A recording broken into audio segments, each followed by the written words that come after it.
राम राम। जैसा कि पिछले प्रसंग में आपको बताया कि विदाई की तैयारी जनकपुर में होना आरंभ हो गई। हर शोक में बदल गया। जो खुशी के सुर थे वो उदासी के सुर बन गए। पालकियां सजाई जाने लगी, वाहनों में सामान ढोया जाने लगा।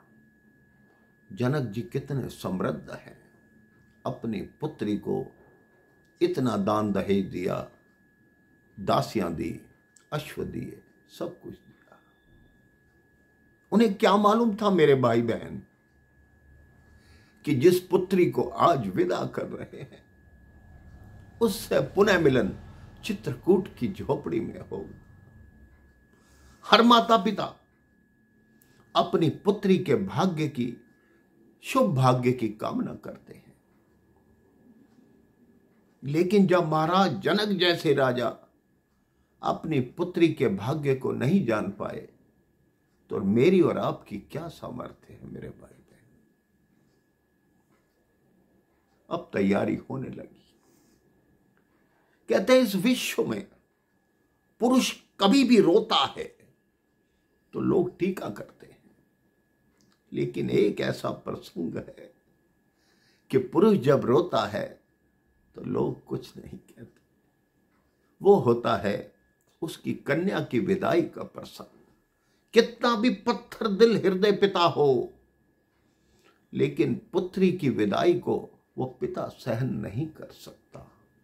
बार बार सीता जी से मिलते हैं। उनकी माता उनको कुल संस्कार समझाती है कि सास ससुर को माता पिता समझना, पति के पग चिन्हों पर चलना, देवरों को पुत्र समान समझना, भाई समान समझना। मां संस्कार का बोध कराती है। जब मां सीता को डोली में बिठाया गया, जनक जी खंबा पकड़कर रोते हैं। सारा नगर आश्चर्यचकित होकर देखता है कि हमारे राजा तो विदेह हैं, जिनको किसी भी बात से मोह नहीं, लेकिन आज मां जानकी के मोह में कैसे बिलक बिलक कर रो रहे हैं। माता जानकी को डोली में बिठाया गया। तीनों कन्याओं के सर पर हाथ रखा गया। मां जानकी मां सुनैना के पास आती हैं। उन्हें कहती हैं, मेरे पिता का ख्याल रखना। पुत्र के मन में स्वार्थ हो सकता है मेरे भाई बहन, लेकिन बेटी सदैव से ही निस्वार्थ है। वो जब भी डोली में बैठकर जाती है तो अपनी मां को यही कहती है कि मेरे पिता का ध्यान रखना। जिनकी पुत्रियां हैं वो ये बात सोचे, पिता आधी रात को घर आए, पुत्री प्रतीक्षा करती है। पिताजी आपने क्या खाया, इतना विलंब क्यों हुआ, ये सब ध्यान पुत्री रखती है। मैं पुत्रों की निंदा नहीं कर रहा मेरे भाई बहन, लेकिन पुत्रियां अपने माता पिता का अधिक ध्यान रखती हैं।